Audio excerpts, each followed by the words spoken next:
Alright, guys. Continuing Twilight, chapter 18 today, The Hunt. It's backwards, like I always say, I know.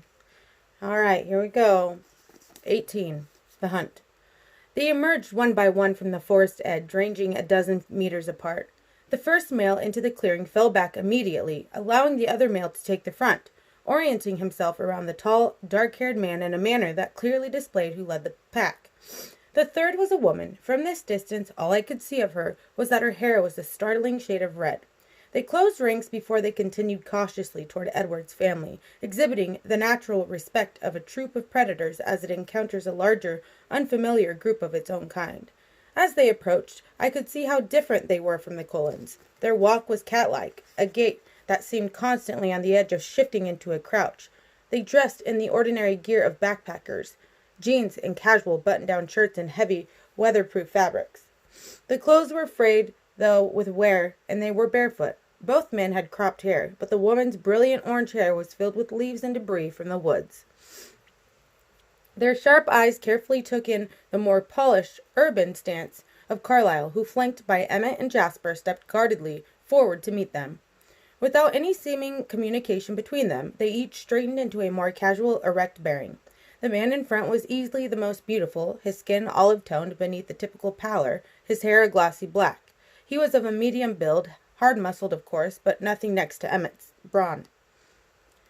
He smiled an easy smile, exposing a flash of gleaming white teeth. The woman was wilder, her eyes shifting restlessly between the men facing her and the loose grouping around me, her chaotic hair quivering in the slight breeze. Her posture was distinctly feline.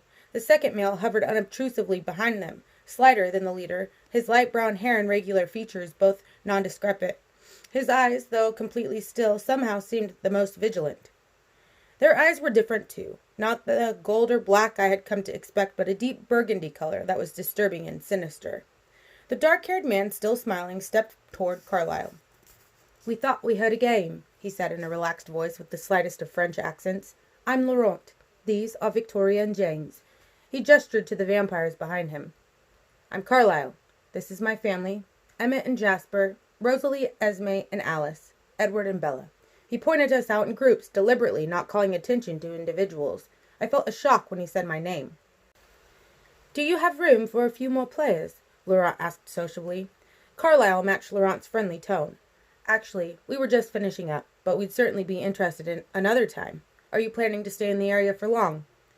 "We're headed north, in fact, but we were curious to see who was in the neighborhood.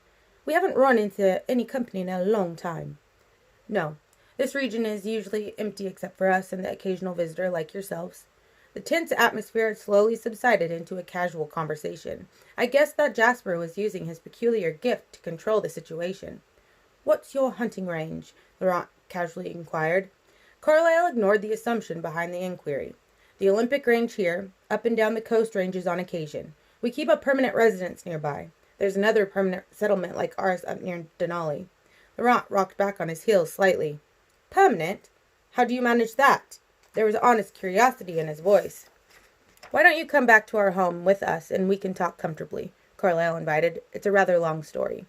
James and Victoria exchanged a surprised look at the mention of the word home, but Laurent controlled his expression better. "That sounds very interesting, and welcome." His smile was genial. "We've been on the hunt all the way down from Ontario, and we haven't had the chance to clean up in a while." His eyes moved appreciatively over Carlyle's refined appearance. "Please don't take offense, but we'd appreciate it if you'd refrain from hunting in this immediate area. We have to stay inconspicuous, you understand," Carlyle explained. "Of course," Laurent nodded. "We certainly won't encroach on your territory. We just ate outside of Seattle anyway," he laughed. A shiver ran up my spine. "We'll show you the way if you'd like to run with us. Emmett and Alice, you can go with Edward and Bella to get the jeep," he casually added. 3 things seemed to happen simultaneously while Carlyle was speaking. My hair ruffled with the light breeze, Edward stiffened, and the second male, James, suddenly whipped his head around, scrutinizing me, his nostrils flaring. A swift rigidity fell on all of them as James lurched one step forward into a crouch. Edward bared his teeth, crouching in defense, a feral snarl ripping from his throat. It was nothing like the playful sounds I'd heard from him this morning. It was the single most menacing thing I had ever heard, and the chills ran from the crown of my head to the back of my heels. "What's this?" Laurent exclaimed in open surprise. Neither James nor Edward relaxed their aggressive poses. James feinted slightly to the side, and Edward shifted in response. "She's with us." Carlyle's firm rebuff was directed toward James. Laurent seemed to catch my scent less powerfully than James, but awareness now dawned on his face. "You brought a snack?" he asked, his expression incredulous as he took an involuntary step forward. Edward snarled even more ferociously, harshly, his lips curling high above his glistening bared teeth. Laurent stepped back again. "I said she's with us," Carlyle corrected in a hard voice. "But she's human," Laurent protested. The words were not at all aggressive, merely astounded. "Yes." Emmett was very much in evidence at Carlyle's side, his eyes on James. James slowly straightened out of his crouch, but his eyes never left me, his nostrils still wide. Edward stayed tense like a lion in front of me. When Laurent spoke, his tone was soothing, trying to diffuse the sudden hostility. "It appears we have a lot to learn about each other." "Indeed," Carlyle's voice was still cool. "But we'd like to accept your invitation." His eyes flicked toward me and back to Carlyle. "And, of course, we will not harm the human girl. We won't hunt in your range, as I said." James glanced in disbelief and aggravation at Laurent and exchanged another brief look with Victoria, whose eyes still flickered edgily from face to face. Carlyle measured Laurent's open expression for a moment before he spoke. "We'll show you the way. Jasper, Rosalie, Esme," he called. They gathered together, blocking me from view as they converged. Alice was instantly at my side, and Emmett fell back slowly, his eyes locked on James as he backed toward us. "Let's go, Bella." Edward's voice was low and bleak. This whole time I'd been rooted in place, terrified into absolute immobility. Edward had to grip my elbow and pull sharply to break my trance. Alice and Emmett were close behind us, hiding me. I stumbled alongside Edward, still stunned with fear. I couldn't hear if the main group had left yet. Edward's impatience was almost tangible as we moved at human speed to the forest edge. Once we were into the trees, Edward slung me over his back without breaking stride. I gripped as tightly as possible as he took off, the others close on his heels. I kept my head down, but my eyes wide with fright when it closed. They plunged through the now black forest like wraiths. The sense of exhilaration that usually seemed to possess Edward as he ran was completely absent, replaced by a fury that consumed him and drove him still faster. Even with me on his back, the others trailed behind. We reached the jeep in an impossibly short time, and Edward barely slowed as he flung me in the back seat. "Strap her in," he ordered Emmett, who slid in beside me. Alice was already in the front seat, and Edward was starting the engine. It roared to life, and we swerved backwards, spinning around to face the winding road. Edward was growling something too fast for me to understand, but it sounded a lot like a string of profanities. The jolting trip was much worse this time, and the darkness only made it more frightening. Emmett and Alice both glared out the side windows. We hit the main road, and though our speed increased, I could see much better where we were going, and we were headed south, away from Forks. "Where are we going?" I asked. No one answered. No one even looked at me. "Damn it, Edward, where are we going?"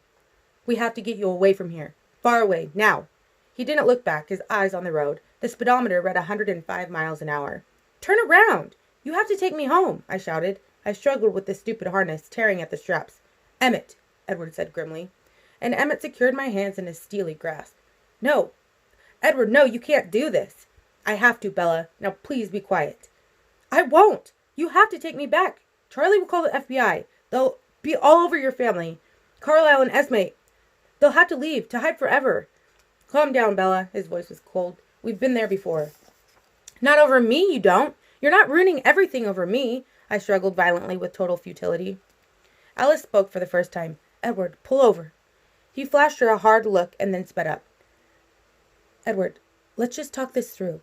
"You don't understand," he roared in frustration. I never heard his voice so loud. It was deafening in the confines of the jeep. The speedometer neared 115. "He's a tracker, Alice. Did you see that? He's a tracker." I felt Emmett stiffen next to me, and I wondered at his reaction to the word. It meant something more to the three of them than it did to me. I wanted to understand, but there was no opening for me to ask. "Pull over, Edward." Alice's tone was reasonable, but there was a ring of authority in it I'd never heard before. The speedometer inched past 120. "Do it, Edward." "Listen to me, Alice. I saw his mind. Tracking is his passion, his obsession, and he wants her, Alice. Her, specifically. He begins the hunt tonight." "He doesn't know where—" He interrupted her. "How long do you think it will take him to cross our scent in town? His plan was already set before the words were out of Laurent's mouth." I gasped, knowing where my scent would lead. "Charlie! You can't leave him there! You can't leave him there!" I thrashed against the harness. "She's right. Alice said. The car slowed slightly. Let's just look at our options for a minute, Alice coaxed. The car slowed again, more noticeably, and then suddenly we screeched to a stop on the shoulder of the highway. I flew against the harness and then slammed back into the seat.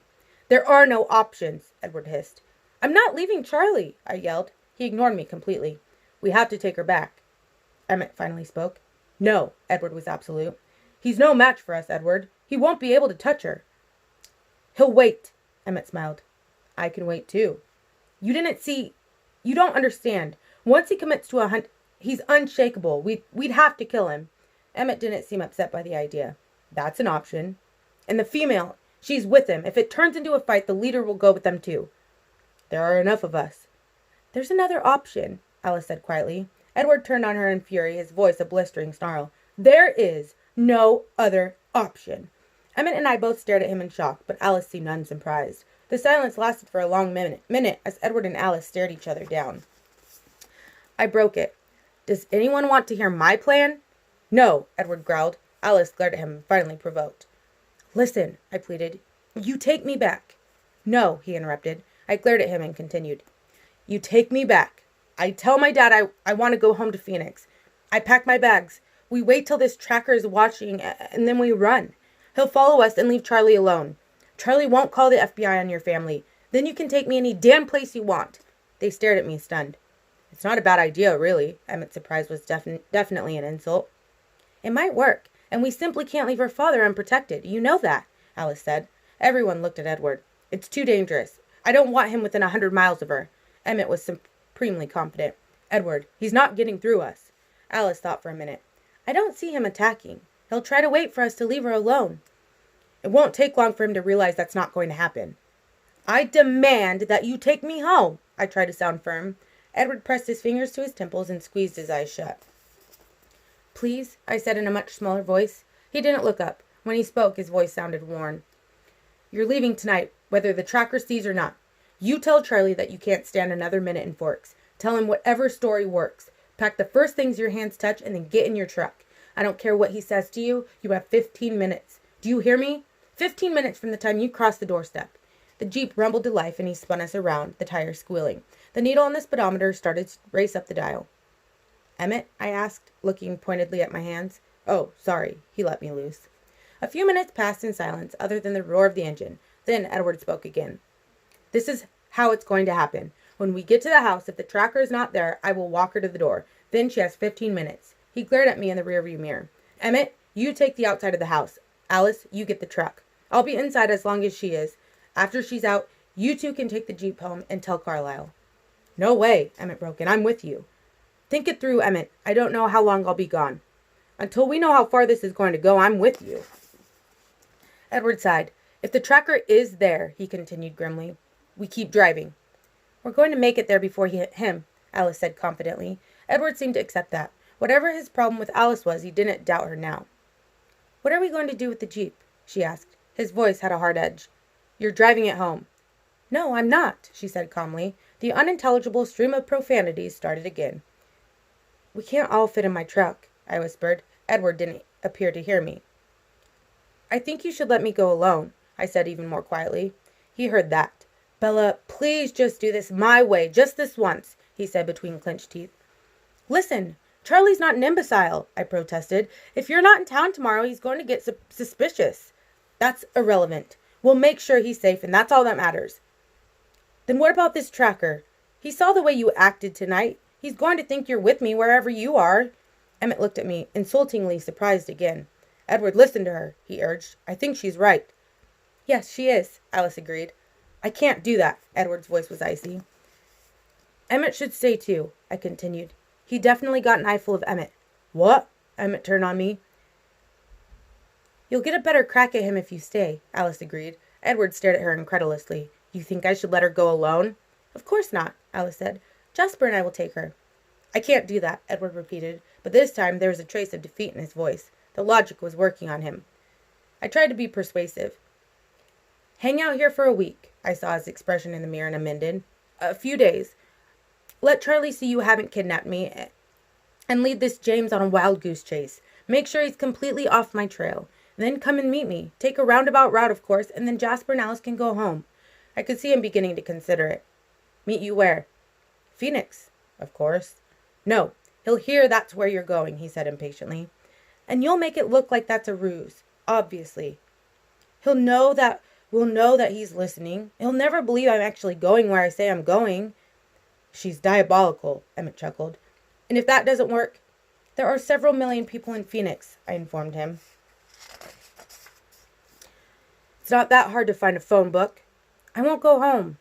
Oh, he inquired, a dangerous note in his voice. I'm quite old enough to get my own place.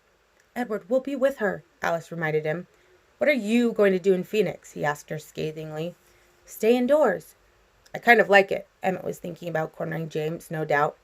Shut up, Emmett. Look, if we try to take him down while she's still around, there's a much better chance that someone will get hurt. She'll get hurt, or you will, trying to protect her. Now, if we get him alone, he trailed off with a slow smile. I was right. The Jeep was crawling slowly along now as we drove into town. Despite my brave talk, I could feel the hairs on my arms standing up. I thought about Charlie alone in the house and tried to be courageous. Bella, Edward's voice was very soft. Alice and Emmett looked out their windows. If you let anything happen to yourself, anything at all, I'm holding you personally responsible. Do you understand that? Yes, I gulped. He turned to Alice. Can Jasper handle this? Give him some credit, Edward. He's been doing very, very well, all things considered. Can you handle this? He asked. And graceful little Alice pulled back her lips in a horrific grimace and let loose with a guttural snarl that had me cowering against the seat in terror. Edward smiled at her. But keep your opinions to yourself, he muttered suddenly.